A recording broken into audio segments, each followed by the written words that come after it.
seluruh golongan yang mendapat lindungan daripada Allah, yang tak ada lindungan selainnya di akhirat besok. Yang pertamanya adalah pemimpin yang adil. Yang kedua adalah orang muda yang menyibukkan dirinya beribadah kepada Allah. Yang ketiga orang yang hatinya terpaut pada masjid. Yang keempat, orang yang berkasih sayang, bercinta, bertemu kerana Allah, berpisah pun kerana Allah. Kelima, orang yang diajak berzina oleh perempuan yang cantik dan kaya, tapi ditolaknya kerana takut kepada Allah. A'udzubillahi minasyaitonirrajim. Bismillahirrahmanirrahim. Assalamualaikum warahmatullahi wabarakatuh. Alhamdulillahillazi arsala rasulahu bil huda wa dinil haqqi liyuzhirahu ala dini kullihi walau karihal kafirun walau karihal musyrikun walau karihal muslimun. Subhanaka la ilma lana illa ma 'allamtana innaka antal alimul hakim. Rabbi shrah li sadri wa yassir li amri wa hlul 'uqdatam min lisani yafqahu qawli. Alhamdulillah, syukur kepada Allah Subhanahu wa taala kerana dengan limpah dan izinnya dapat kita bersama-sama di dalam majlis ilmu pada malam ini. Terima kasih banyak saya ucapkan kepada tuan pengurusi acara, tuan imam, barisan imam yang dikasihi, begitu juga jawatan kuasa masjid, pemimpin-pemimpin tempatan, semua peringkat yang berkesempatan hadir, tuan dan perempuan rahmati Allah sekalian. Adapun dengan izin Allah malam ini, pada malam ini dapat kita bersama-sama kan, yang mana saya kebetulan di Terengganu ini ada program My House, iaitu kita memperbaiki rumah-rumah asnaf di Terengganu. Adalah merupakan destinasi yang terakhir untuk musim pertama. Kita dah selesai di Negeri Sembilan 3 episod, kita dah buat di Johor 2 episod, di Perak 3 episod, di Pahang 2 episod, di sini 2+1, 2 episod plus 1 lagi episod banjir. Episod kita bantu orang sebanjir lah. Tu yang ada Samsul Debat. Kalau anda nampak kan, tiba-tiba ada yang nampak kat kedai makan tu, macam Samsul Debat. Itu bukan bayangan, memang betul. Ya, kan ada yang ingat macam dia, oh mimpi tak betul. Jadi tuan-tuan dan puan-puan rahmati Allah sekalian, malam ni kongsi yang mudah-mudah aja malam ni kan. Kalau ikut SOP ceramah tak boleh lebih sejam kan. Kan? Jadi agak-agak cukup sejam berhentilah. Tapi mungkin juga kalau timbul keresahan di kalangan yang mendengar, lama sangat rasanya, dia mungkin lebih awal daripada tu. Jadi saya tengok muka kan, saya tahulah nak berhenti ke tidak. Tengok anak mata kalau dah kecil tu, maknanya kena berhenti lah tuan-tuan. Ya, malam ni kita nak bincang macam mana cara nak maintain, macam mana cara nak maintain dalam kebaikan. Bila sebut maintain ni, apa maksud maintain? Maintain ni kekal atau istilah yang biasa disebut oleh apa orang Islam ni, dia sebut sebagai istiqamah. Dan bila sebut istiqamah ni, istilah ni bukan kita je, yang bukan Islam pun dah pandai pakai istiqamah sekarang. Dia pun pakai ayat istiqamah.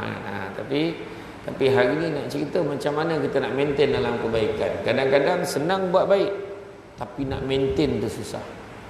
Senang pergi surau, tapi senang juga ada tak datang lagi lepas tu. Senang datang masjid, tapi senang juga ada hilang dari masjid lepas tu. Jadi mana kata macam mana nak maintain dalam kebaikan. Apapun agama yang dibawa oleh Nabi kita, ya, adalah untuk kita mengabdikan diri kita kepada Allah semata-mata dan memurnikan, memperbaiki, memantapkan, memperkasakan ibadah kita kepada Allah Subhanahu Wa Taala.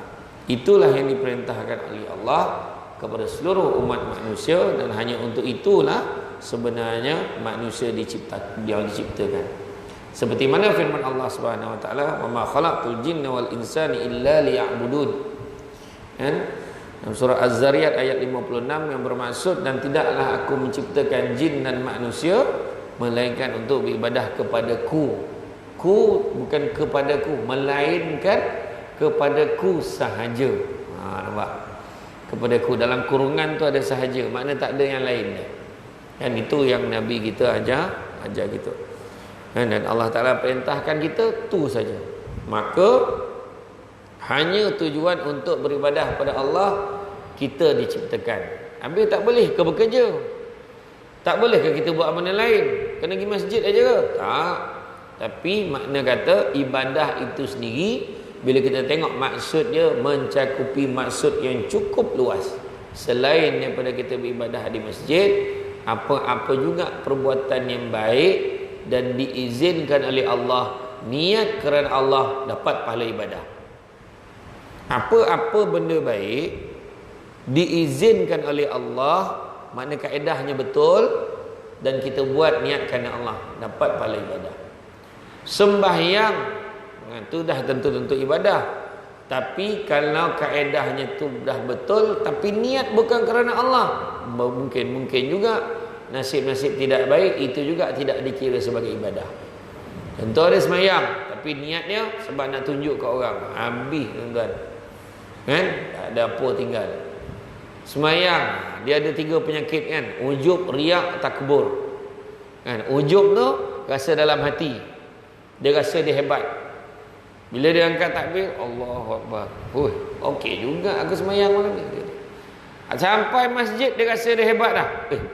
Aku yang pertama sampai masjid ni, boleh tahan ni.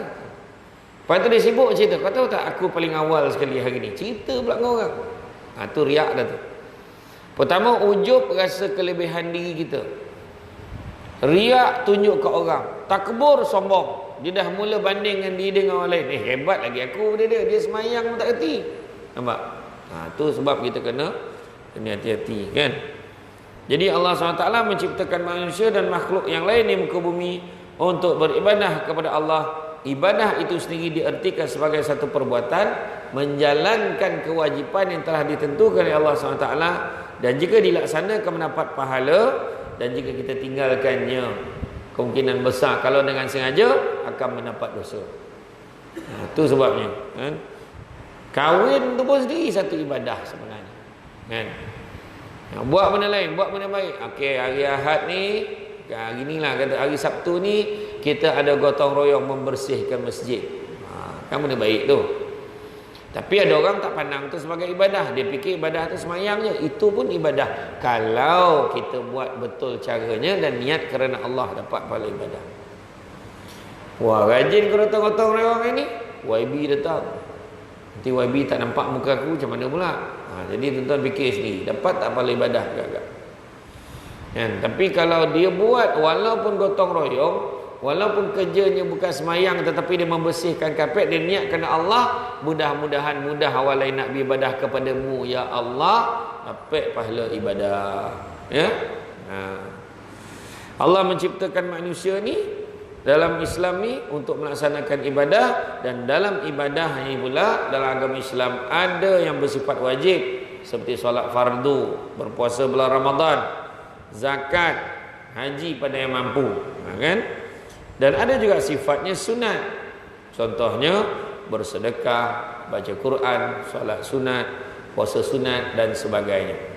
Kan? Jadi dalam bahasa orang kata, kadang ada orang tu pula dia rajin buat yang sunat, yang wajib tak jaga. Ada juga apa penyakit juga tu.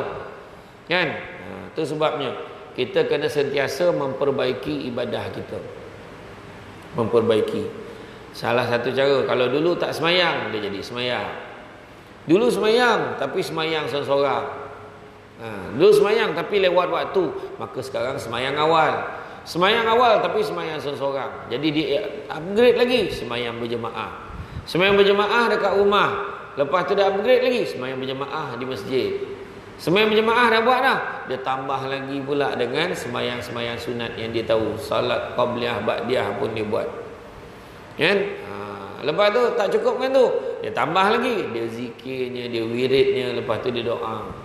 Kan? Contohlah. Jadi kadang-kadang sunat pun susah nak buat. Sunat lagi susah daripada fardu. Ada juga.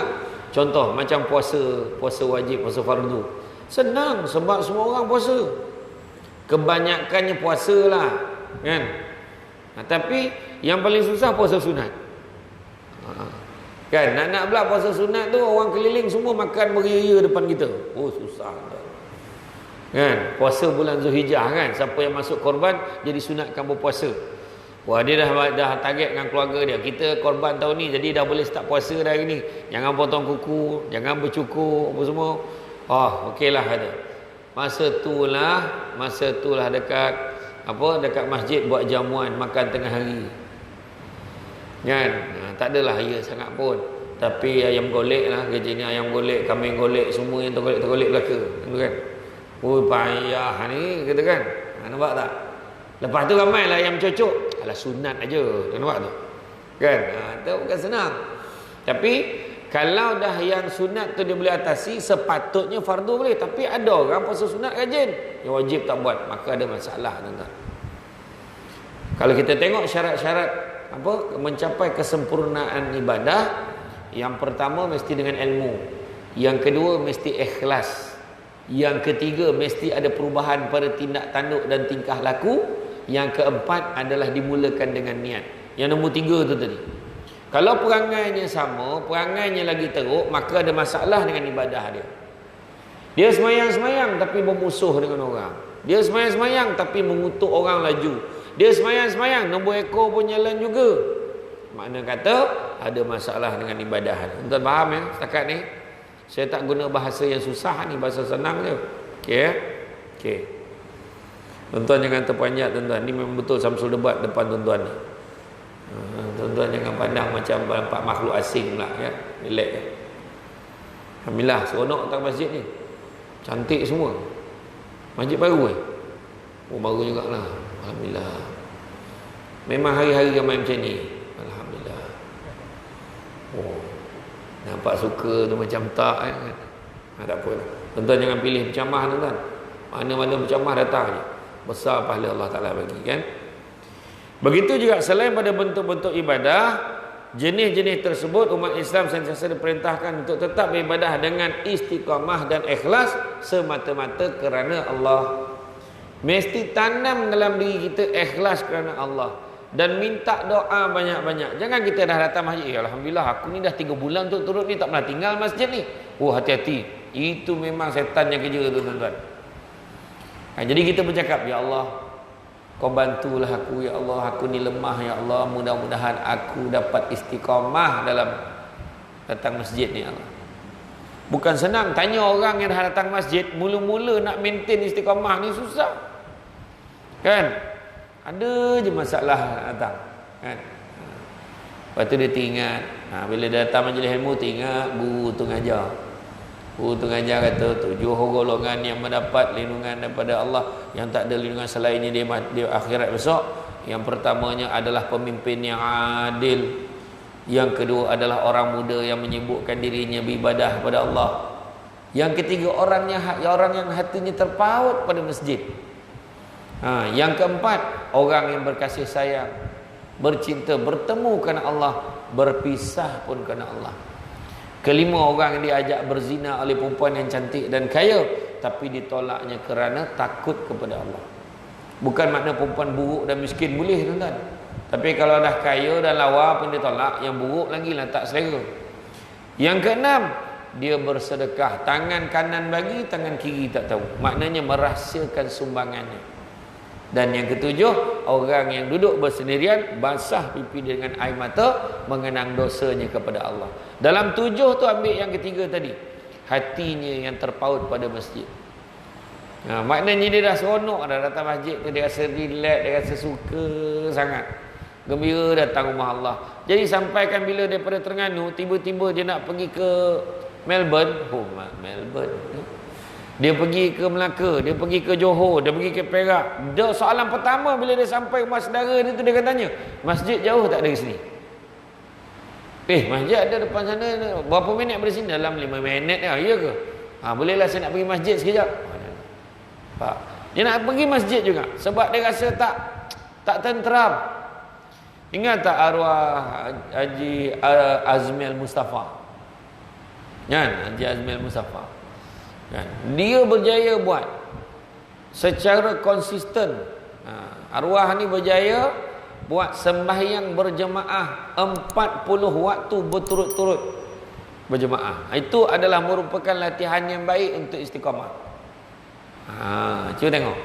Kita susah bila buat malam karang dah terlelap, dah terlepas. Contohlah kan. Pagi usah subuh terlepas. Ni tak, dia akan kunci jam betul-betul. Mesti nak pergi juga. Mudah-mudahan Allah bantu kan. Haji Azmil Musaffar datang di Terengganu, dia ceramah macam mana? Dia ceramah, orang panggil, maaflah ustaz ramai apa. Dia letak dekat banner dekat Terengganu ni, dia ceramah ada satu masjid di Terengganu, letak banner. Penceramah malam ni ahli setan dia. Kan?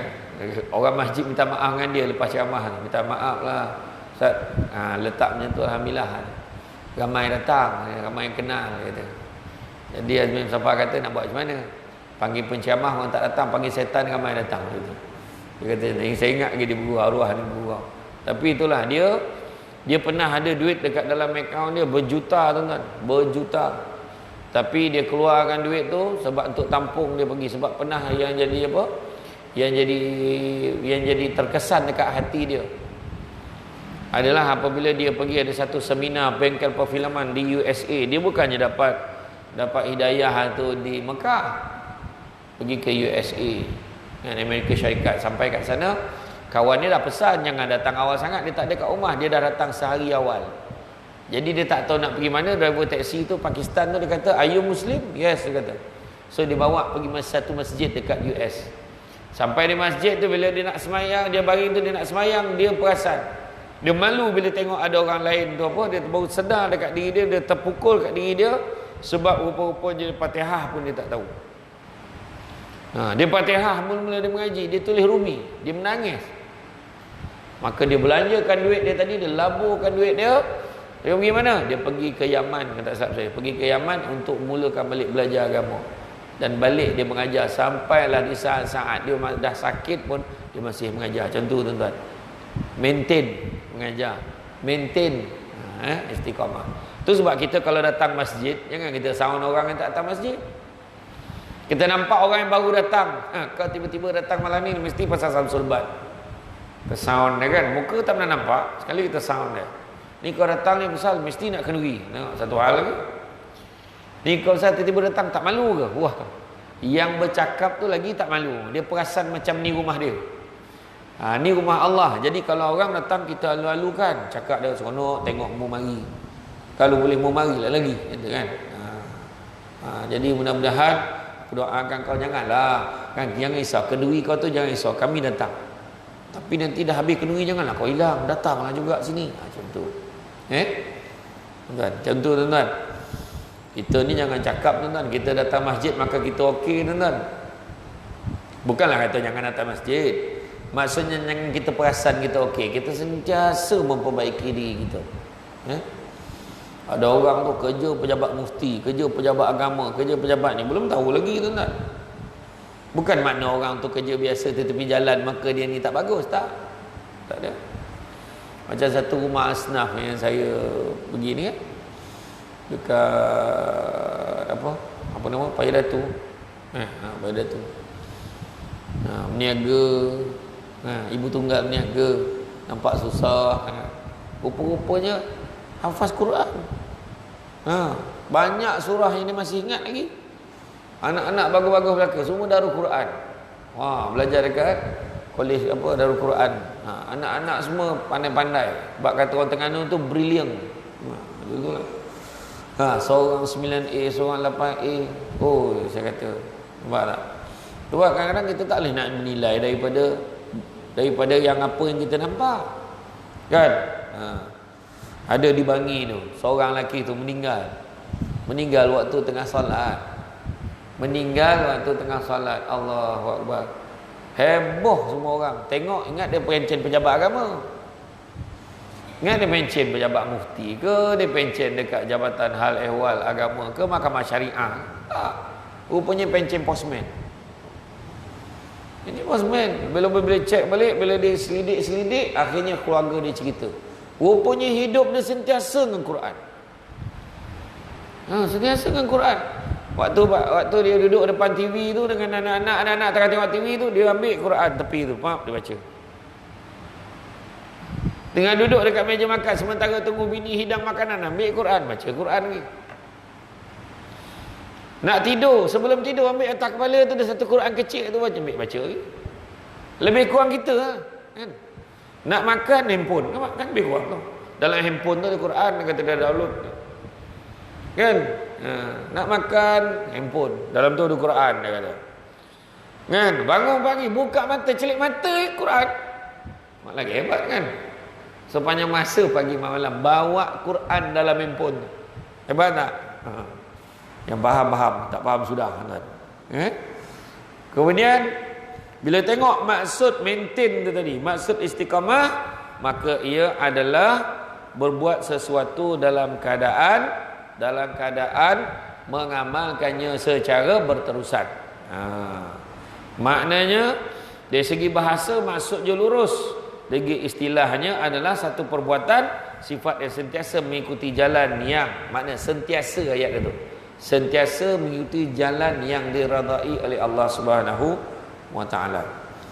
Dalam surah Al-Hud ayat 112, Allah Taala memberitahu kita, maka tetaplah kamu pada jalan yang benar sebagaimana diperintahkan kepadamu, dan juga orang telah bertaubat beserta kamu, dan janganlah kamu melampaui batas, sesungguhnya Dia Maha melihat apa yang kamu kerjakan. Jadi makna kata nak buat jahat Allah Taala tahu ni. Kalau kita buka kitab Mukasyafatul Qulub daripada Imam Al-Ghazali, digambarkan bagaimana dalam tajuk menangis kerana takut kepada Allah, tajuk tu. Seorang perempuan ni dia isteri kepada seorang ahli ibadah, Abid ni. Abid ni jatuh sakit, dia terlantar, tak mampu nak cari makan, tak boleh nak bekerja. Maka dia pesan dekat isteri dia, sebab dah susah sangat, kau pergilah keluar, jumpalah orang, mintalah bantuan sebab kita tengah susah ni. Pergilah dia ke rumah satu orang kaya ni. Perempuan ni pun cakap, aku nak memohon sedikit bantuan, bekalan makanan, apa-apa yang boleh kau bantu aku, sebab aku dengan keluarga aku ni tengah susah sekarang ni. Suami aku tengah sakit. Apa lelaki ni cakap? Aku boleh bagi dengan satu syarat, mahukah engkau bersama dengan aku? Dia suruh perempuan tu tidur dengan lelaki. Maka perempuan ni cakap lah, dia tak nak lah, dia pun gerak balik. Sampai di rumah, dia terdengar anaknya menangis merengek, ibu matilah kami ni, kami lapar ibu, tolonglah ibu, dia kata. Jadi bila tengok orang perempuan ni, tengok anak, dia tak sampai hati, pergi balik ke rumah orang kaya. Dia cakap dengan orang kaya tu, boleh tak kau bagi bantuan, anak aku lapar sangat ni, apakah kau bersetuju dengan syarat aku tu? Dia pun mengangguk. Dia pun bawa lah pergi masuk dalam satu bilik. Baru lelaki itu nak pegang, belum pegang, baru nak pegang, mengeletar-ngeletar tubuh badan perempuan tu. Mengeletar tubuh badan perempuan tu, sebab masa tu dia takut sangat. Mengeletar macam nak tertanggal tubuh badan dia tu. Maka orang kaya ni tanya, kau ni dah kenapa? Kau ni kenapa? Dia kata, sesungguhnya aku takut kepada Allah. Tersentak lelaki kaya ni. Lelaki kaya tu kata apa? Engkau boleh takut kepada Allah bersama dengan kefakiranmu, maka aku ni lebih lagi lah sepatutnya takut kepada Allah bersama dengan rezeki yang Allah dah berikan kepada aku. Faham tak? Faham tak maksud dia? Maknanya dengan tahap dia tengah susah ni, apa yang kau nak takut dengan Allah Ta'ala ni? Maknanya sentiasa ingat Allah. Tu maksud dia tadi, sentiasa berada di jalan diradai oleh Allah. Maka lepas itu lelaki ni kata apa? Lelaki ni pun cakap dengan dia, tak apalah, dia kata, kan, maka sepatutnya lah aku lebih takut kepada Allah. Maka diberikanlah sumbangan kepada perempuan ni, bawa balik. Yang mana sumbangan tu bila bawa balik, keluarga perempuan ni berubah jadi kaya. Nak tunjukkan bukan sikit sumbangan yang dibagi ke orang kaya ni, sebab dia tersentak dan tersedar tadi. Dan pada ketika itulah Allah Ta'ala pesan pada Nabi Musa, kau pergi jumpa dengan sipulan-sipulan, maklumkan kepada dia, aku dah ampunkan dosanya dan aku janjikan syurga untuknya. Nabi Musa pun cari orang tu, dia pun tanya, kenapa? Barangkali ada satu yang hebat yang kau dah lakukan.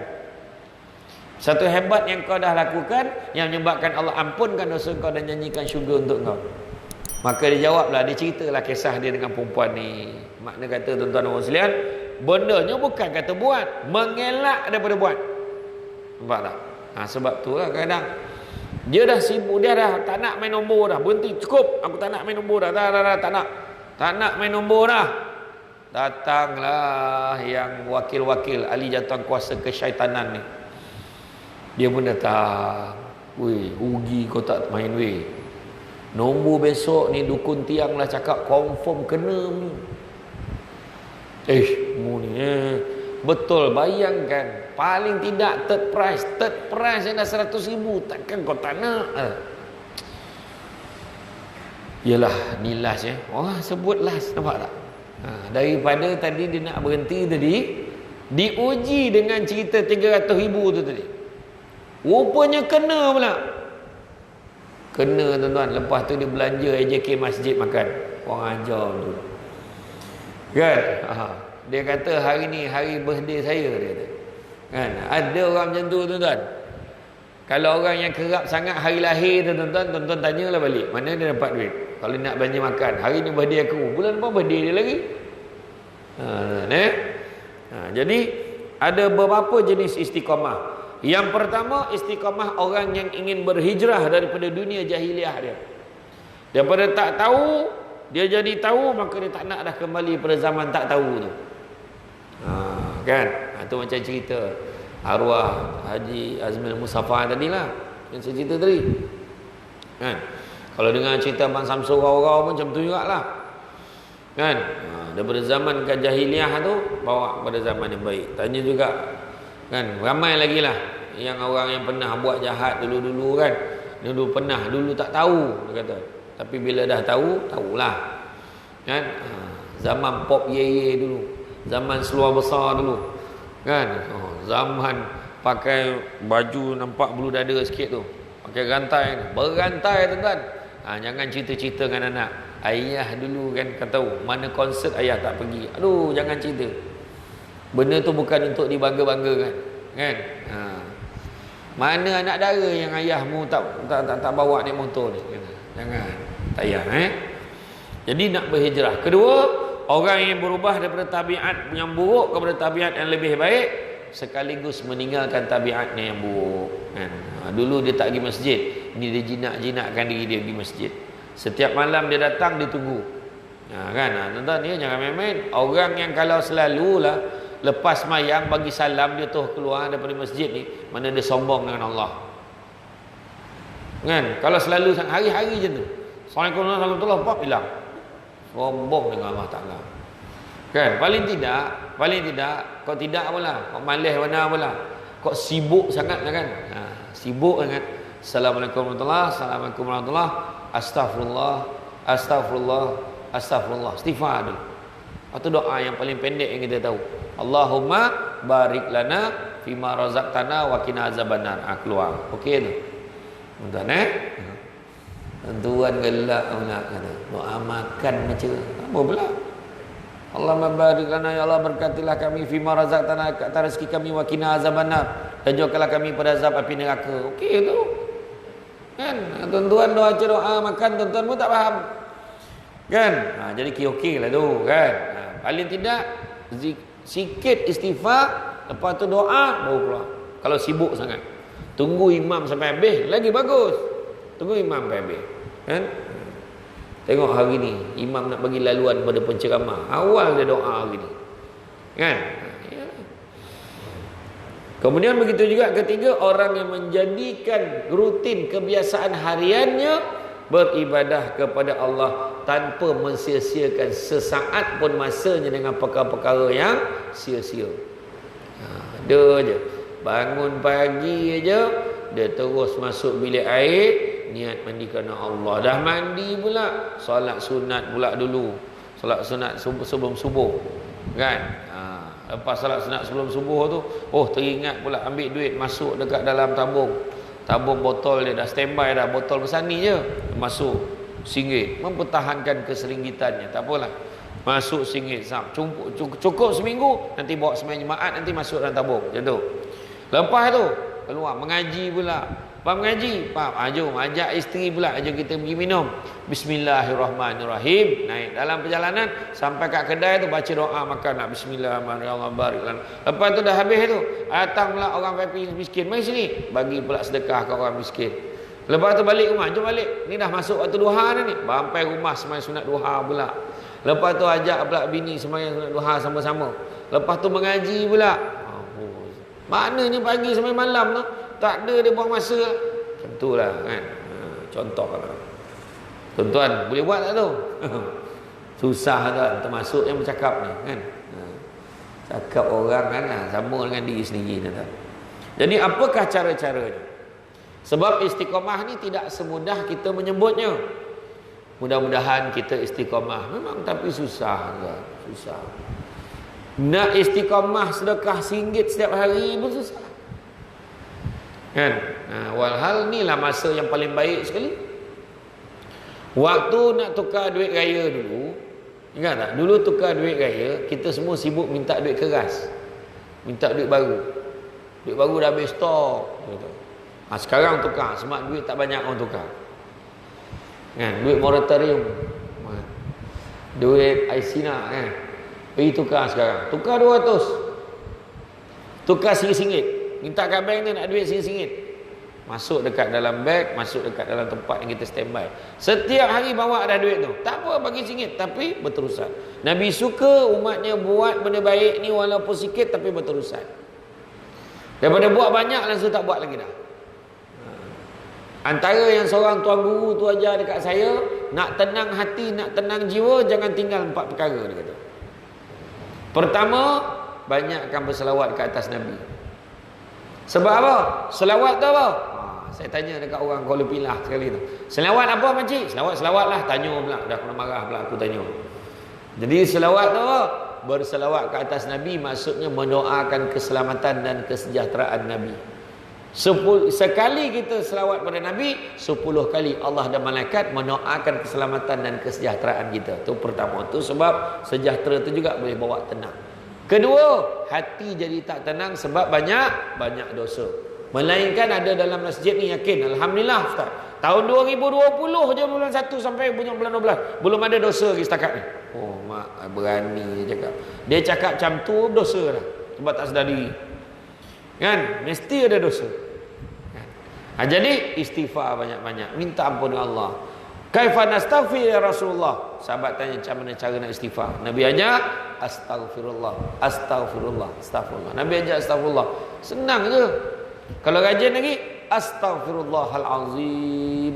Rajin lagi astaghfirullahalazim allazi la ilaha illa wal hayyul qayyum wa atubu ilaih.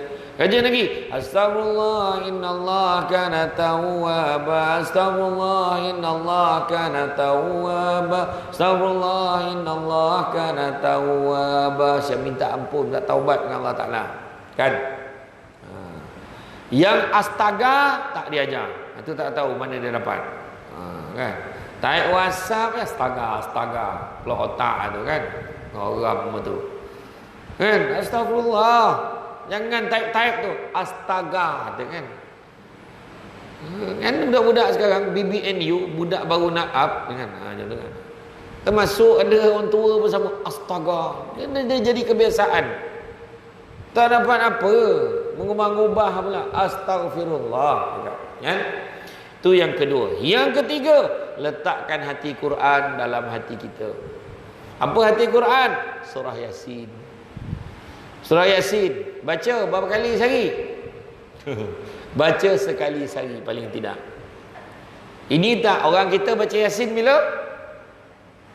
Khamis malam Jumaat. Buatnya Khamis malam Jumaat tu ada hal, langsung tak baca minggu tu. Baca sehari sekali. Tuan guru yang saya jumpa ni, saya jumpa dia saja nak tanyalah. Sebab kata kalau nak apa jumpa orang hebat ni. Bila saya nak jumpa dia, ada seorang tuan guru ni, hamba Allah ni, saya tunggu je. Dia tiba-tiba datang kat saya. Saya nampak dia dah tahu dia datang kat saya nak jumpa saya. Tak ada siapa pun jumpa dia beritahu, dia dah tahu dah saya nak jumpa dia. Hebat dia. Lepas tu nanti kalau lepas maghrib kita jumpa dia. Settingnya jadi dia sembahyang sunat sebelum maghrib tu selama-lamanya. Ini baca surah Al-Baqarah apa? Lama sangat. Lepas tu barulah dia rukuk, dia sujud, apa semua naik, apa semua. Lepas tu rakaat kedua lama juga lagi. Ngam-ngam dia habis sembahyang, azan maghrib. Lepas maghrib saya jumpa dia. Dia beritahu waktu sembahyang sunat sebelum maghrib tu dia baca surah Yasin. Dia baca surah Yasin dalam sembahyang sunat dia, tuan-tuan. Wih, tak terbaik, tuan-tuan. Kita boleh baik Yasin, Allahu Akbar, boleh. Kan?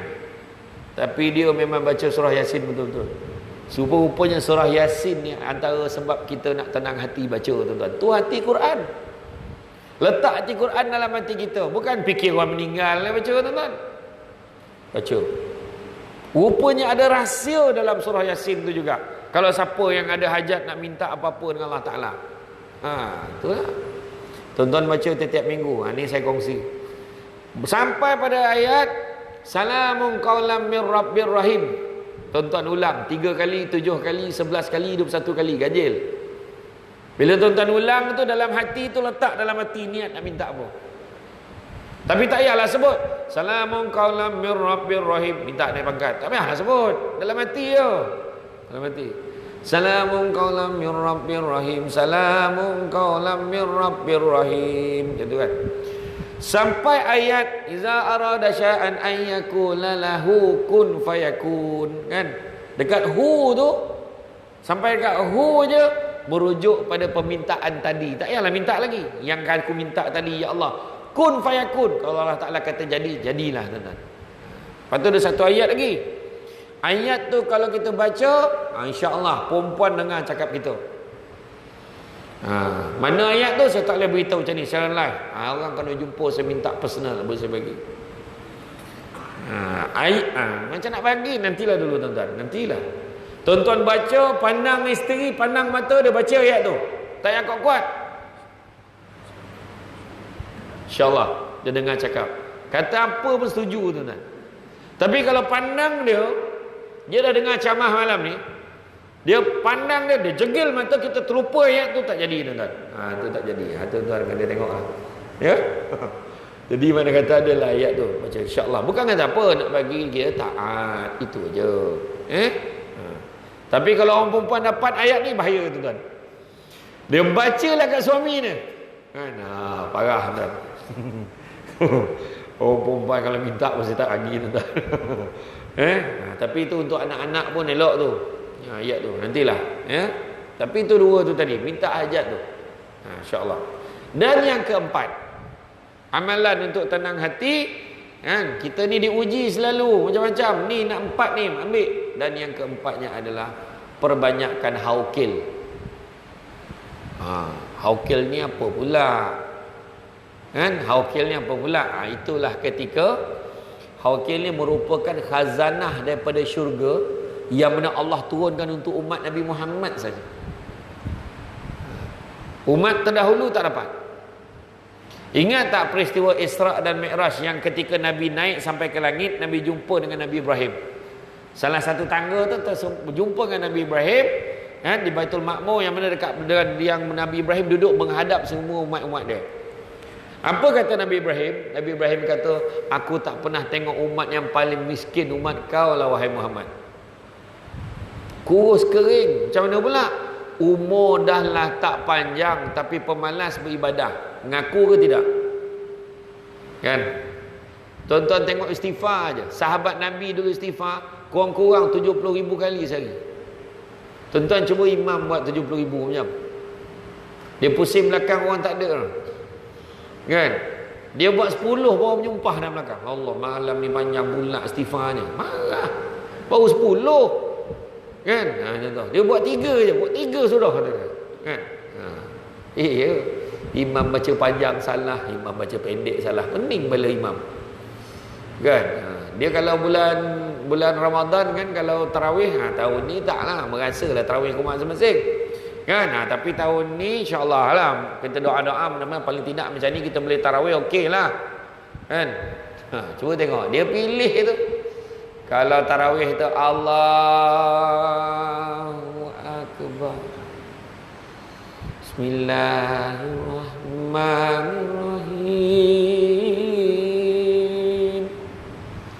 Alhamdulillahi rabbil alamin. Nah, itu memang. Itu baru isyak tu, belum tarawih lagi tu. Tuan-tuan tengoklah bila lah nak tukar imam ni. Oh, belakang tu. Dia tahu apa perangai dalam hati kan.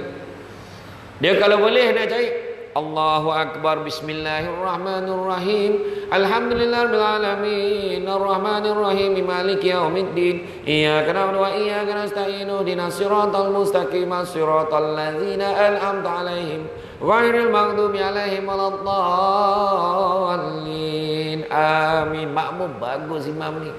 Bismillahirrahmanirrahim. Alif lam mim. Allahu Akbar. Bagus imam ni lah. Oh, siap dia tanya kan, imam ni daripada mana ni?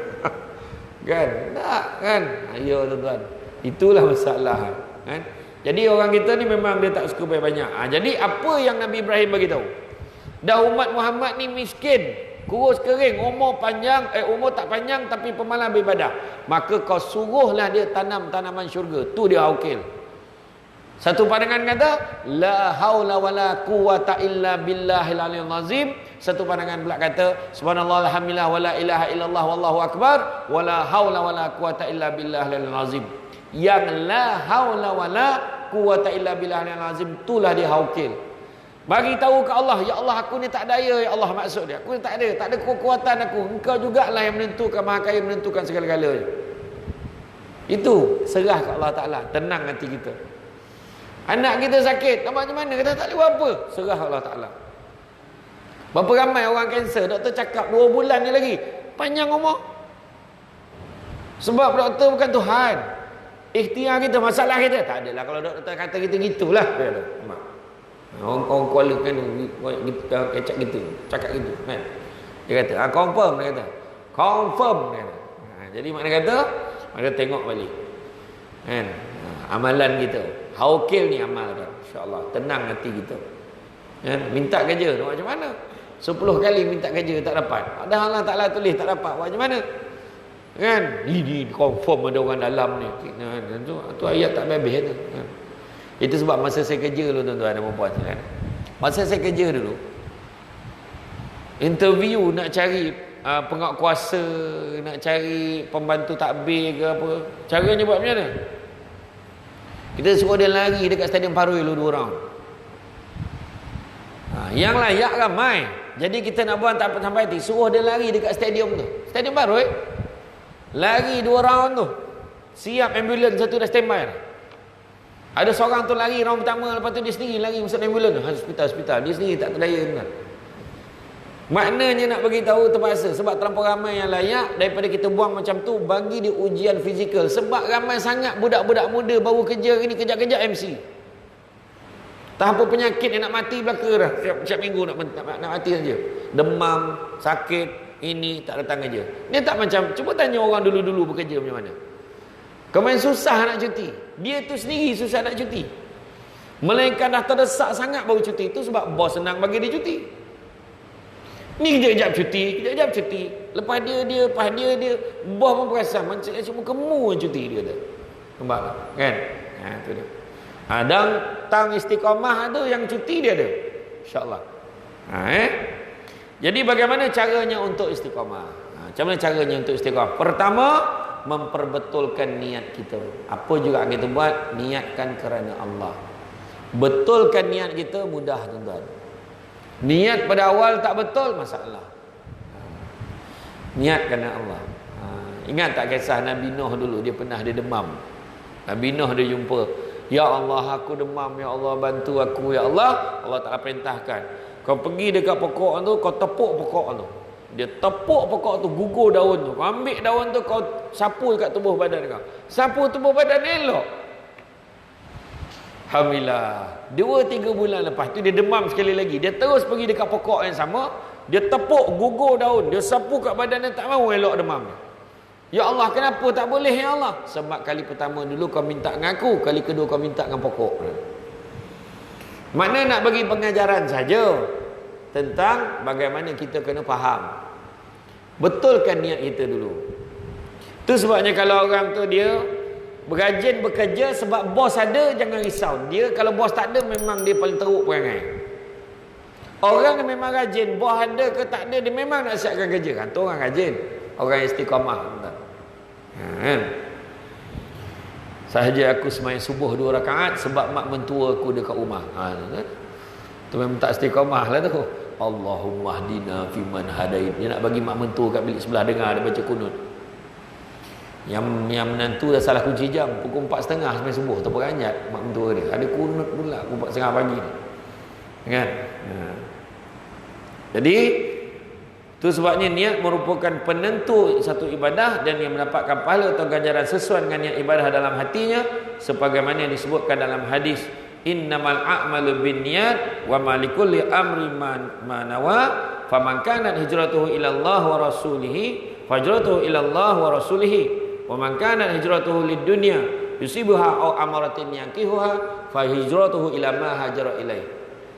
Yang mana setiap amalan hanya tergantung dengan niat-niatnya, dan orang hanya akan mendapatkan apa yang dia niatkan. Maka barang siapa yang hijrahnya kepada Allah dan Rasulnya, maka hijrahnya adalah hijrah kerana Allah dan Rasulnya. Dan barang siapa yang hijrah kerana dunia atau kerana wanita yang dinikahinya, maka hijrahnya sesuai, manfaat hijrahnya sesuai dengan apa yang dituju. Hadis riwayat Bukhari dan Muslim. Itu dia. Itu pertama. Kedua, memahami makna syahadah. Makna memaknai. Memaknai ni maknanya syahadah tu, mengucap dua kalimah syahadah tu dia letak dalam hati dia. Itu sebab kalau orang nak khusyuk salat, salah satu yang diajar oleh guru-guru dulu sebelum kita akan takbir tu, asyhadu an la ilaha illallah wa asyhadu anna muhammadar rasulullah. Bukan sekadar baca, tapi memaknai dalam hati ikut sama. Aku naik saksi tak ada Tuhan yang disembah melainkan Allah, dan Nabi Muhammad itu pesuruh Allah. Allahu Akbar. InsyaAllah itu antara yang diajarkan. Kan? Kadang-kadang dalam antara waktu semayang dengan waktu semayang, dalam tempoh tu entah macam-macam benda yang tanpa kita sedar kita buat. Hui, mana boleh ambil gambar bertiga, nanti yang tengah mati. Nampak ayat tu? Boleh pula yang gambar bertiga. Kan tengok kejap pergi yang nak bergambar dengan saya. Kan ada yang bunyi tu, jangan ambil gambar bertiga, dia kata. Lepas tu jangan lalu bawah hampaian. Jadi apa? Dia kata. Nampak? Bila duduk tu kaki jangan, bila duduk menyarap, jangan tidur menyarap, kata. Jangan duduk menyarap tu, lepas tu kaki naik ke atas, mak mati, dia kata. Terantuk kepala, nanti mak mati, hantuk sekali lagi. Kali kedua hantuk lagi kuat pada yang pertama, dia yang mati. Nampak tak? Macam-macam dengan bini tak boleh beranak, 3 hari dah sakit dah beranak, tapi baby tak keluar. Dia suruh langkah perut baby tu, perut mak dia tu 3 kali baru baby boleh keluar, dia kata. Jangan buat, tuan-tuan. Tu antara benda-benda. Ada satu ayat yang paling popular kita pakai apa? Dialah satu-satunya yang boleh tolong kita. Kalau tak ada, mapuh kita. Ayat dia. Nampak? Tanpa sedar, tuan-tuan, kita sebut ayat tu. Kadang dah biasa guna, tapi bila fikir balik, ya Allah, apa yang aku sebut ni? Kan? Kita terlupa ni kan? Mudah-mudahan Allah bantu kita. Alhamdulillah, Allah gerakkan hati dia untuk bantu kita. Nampak? Macam tu. Yang ketiga, biqiraatil Quran, dengan memperbanyakkan membaca Al-Quranul Karim. Sebagaimana disebutkan dalam firman Allah SWT, katakanlah Ruhul Kudus, Jibril menurunkan Al-Quran itu dari Tuhanmu dengan benar untuk meneguhkan hati orang-orang beriman dan menjadi petunjuk serta kabar gembira bagi orang berserah diri kepada Allah. Surah An-Nahl ayat 102. Yang keempat, mempertingkatkan kualiti ibadah sedikit demi sedikit. Ini saya dah cerita tadilah. Maknanya kalau kita sebelum ni semayang macam ni, belajar semayang. Bacaan dia betul tak? Imam, saya nak jumpa imam sekejap, boleh imam? Boleh, apa hal tu? Tu lama tunggu orang tak ada sekejap. Apa hal ni? Imam, boleh tak imam dengarkan bacaan saya ni? Betul tak? Nampak? So imam semak. Iya, nah. Kadang-kadang bila dia dengar bacaan dia tu, rupanya dia sikit dia nak kena betul kan. Rupanya kita dah selama ni solat kita perasan betul, tuan-tuan. Lepas tu bila kita ajar, berkembanglah pahala tu. Anak-anak kita pun kita ajar, betulkan balik. Ni macam ni, bila solat macam ni. Rupanya anak kata, kami dah tahu lama dah abah ni salah. Dia, oh anak abah cakap. Kan? Nak tegur kan abah, takut abah marah. Dia kata, oh, pula dah. Tak apalah. Ajar kadang benda-benda senang aja tuan. Lepas tu tengok tahun ni kan, ada orang istiqamah setiap tahun pergi Mekah, pergi Madinah. Tahun lepas tak boleh pergi. Macam? Cakap apa? Tahun lepas siapa pergi awal tahun dapatlah pergi. Masuk bulan 3 dah PKP dah tak boleh pergi. Di tahun ni nak pergi pun takut. Kan? Macam mana nak pergi? Itulah yang cakap tu. Tu bagi membuktikan bukan sebab ada duit boleh pergi. Kan? Membuktikan ada duit tak semestinya boleh pergi. Berapa ramai orang Malaysia tak ada duit pun boleh pergi. Ada je anak tahun ni anak lagi. Tahun depan ada pula grup dia jadi ketua kampung yang tahun bila dapat pergi pula. Lepas tu ada tu pula ada yang apa ni, ada skim pula package daripada mungkin Felcra, Risda ke apa bagi pula orang-orang tertentu dapat pergi. Ada pula orang niat nak belanja kita pergi pula lagi. Sudahnya dia ni ikutkan dia tak ada nak belanja pun boleh pergi. Kan? Tahun ni ada 10 juta pun tak boleh pergi. Kan? Belum boleh pergilah. Bukan kata tak akan pergi. Mudah-mudahan bolehlah pergi nanti. Kan? Sebab tu ada satu hamba Allah ni, dia dapat pergi haji. Dia dalam senarai simpanan asalnya. Dia kata pakcik makcik standby. Tiba-tiba dia kena yang last sekali KT yang terakhir. Makcik standby besok kena pergi ni. Dia pun cakap, abang besok kita kena pergi. Buat apa macam ni? Dah last minute. Kita yang last sekali, orang semua dah balik, kita baru nak pergi. Lagi baik tak payah pergi. Dia terlepas cakap, lebih baik tak payah pergi, ayat dia. Tuan-tuan apa berlaku tuan-tuan? Dia pergi sampai Makkah, dia jejak kaki tuan-tuan, pap langsung koma tuan-tuan, tak sedar. Menangis isteri dia sebab isteri dia ingat apa suami dia cakap tu. Tapi isteri tak ceritalah kat orang tu. Dia usung, bawa jugalah, buat syarat je. Mana tempat boleh buat. Lepas berapa hari balik. Sampai dekat airport, orang tanya nak bawa pergi hospital tak? Tak payah bawa balik rumah, isteri dia kata. Bawa balik. Tak apa ke ni? Tak apa, bawa balik rumah. Sampai rumah elok tuan-tuan, sedar, tak ada apa sakit. Nak beritahu apa?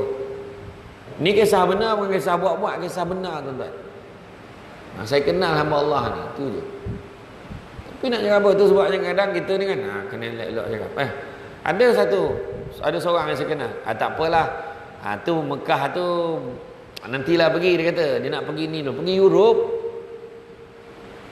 Kan? Sebab Europe ni tak tahu bila lagi boleh pergi. Wah, dia cakap macam tu pula. Sudahnya dia menyesal tuan-tuan, dia dah tak boleh nak pergi. Pergi Mekah, pergi Madinah, bukan kata tak boleh pergi tempat lain, boleh juga pergi. Kan? Pergi tuan, tak ada masalah, pergilah. Pergi Mekah, Madinah, lepas tu pergilah. Nak pergi Korea, nak pergi Melbourne, nak pergi apa, pergi. Sampai masa tak boleh pergilah, tak boleh pergi tuan. Nak tunjuk kuasa Allah tuan. Sekarang ni pergi pula sampai kat negara tertentu dah kena kuarantin pula 14 hari kat sana. Buatnya positif, langsung dia akan terbang balik Malaysia balik. Sama juga Yang kelima, bercampur, bergaul dengan orang-orang yang soleh. Nak jumpa orang yang soleh ni, kebanyakannya nak jumpa ni orang soleh ni datang masjid, settle. InsyaAllah. Nak pula nama dia Salahuddin. Salehuddin kan nama dia. Soleh ada nama dia. Ahmad Saleh kata. Ramai betul. Kan? Dapat jumpa sini. Ya. Tuan-tuan. Hubungan manusia ni tak terlepas dengan manusia yang lain ni, tapi kita kena pilih manusia untuk kita berbaik-baik. Mudah-mudahan dia boleh sama bimbing kita. Kawan-kawan yang kita kena cari adalah kawan-kawan yang mengingatkan kita tentang masalah kesilapan kita dan mengajak kita kepada berbuat kebaikan. Kemudian berdoa dan berzikir kepada Allah. Dan sikit lagi. Dan perkara-perkara yang perlu kita elakkan supaya kita boleh istiqamah. Apa perkara dia? Pertama, elakkanlah diri kita daripada ribah, gemar mengata orang. Sebenarnya kena. Kalau kita sibuk kata orang, akhirnya nampak tak elok tu kat kita. Kita cakap pasal orang, benda buruk kita cakap tu boleh jadi dekat kita. Itu kena ingat. Kedua, jangan tidur berlebih-lebihan. Ada seorang sahabat saya tu, dia boleh tidur 2 hari. Masa belajar dulu. Dia tidur, dia bukan bangun tanya pukul berapa dah. Tak, dia tanya hari apa dah. Lain macam tuan-tuan. Jadi jangan tidur berlebihan. Itu pun boleh menghalang kita dalam nak istiqamah ni. Kemudian tasyabbuh, gemar meniru-niru. Tuan-tuan tengok hari ni yang paling gemar meniru, tuan-tuan tengoklah dekat media sosial tu. Tiru orang ni, tiru. Kau tiru yang baik-baik tu tak apalah. Yang seorang tu tiru Ustaz Zahid terus. Yang seorang tu tiru Samsul Debat tu boleh lah lagi. Sebab isi dia tu benda baik lagi. Ini orang tu berjoget, dia berjoget. Orang tu ni, dia ni. Anggap tu, tunjukkan tubuh badan dia semua kan. Meniru lagi, buat benda macam tu. Apa benda istiqamah tuan-tuan. Tak ada lah tuan-tuan. Susah lah nak cakap kan. Maka kesimpulannya, tu perkataan yang ditunggu-tunggu hari ni. Kesimpulannya, saya faham tuan-tuan. Step-step suruh berhenti tu faham. Dia bukan mata je. Dia kalau kaki dia dah berubah, pusing sini tu, makna memang suruh berhenti lah tu tuan-tuan. Dia tunggu saya pandang dia lah tu, baru dia tukar kaki dia tu. Kan? Jadi tu faham lah tu tuan-tuan. Jadi ada pelbagai cara untuk kita istiqamah, namun bergantung kepada kemahuan dan juga niat masing-masing. Ya. Jadi hakikatnya meraih itu, mencapai, nak buat memang mudah berbanding untuk mempertahankan. Begitu juga memulakan ibadah yang lebih ringan dibandingkan nak memulakan ibadah tu lagi ringan dibandingkan untuk istiqamah. Dengan menyedari cara memulakan dan motivasi semangat istiqamah, semoga ibadah kita sebagai muslim menjadi mudah dan kafah, menjadi damai, tenteram hati kita tuan-tuan. Semoga kita sentiasa mampu menjadi seorang Islam yang istiqamah dan beribadah kepada Allah Subhanahu Wa Taala. Jadi itu saja daripada saya tuan-tuan dan puan-puan sekalian. Jadi cuma sedikit makluman. Nanti kan tuan-tuan kalau keluar tuan-tuan sebelum balik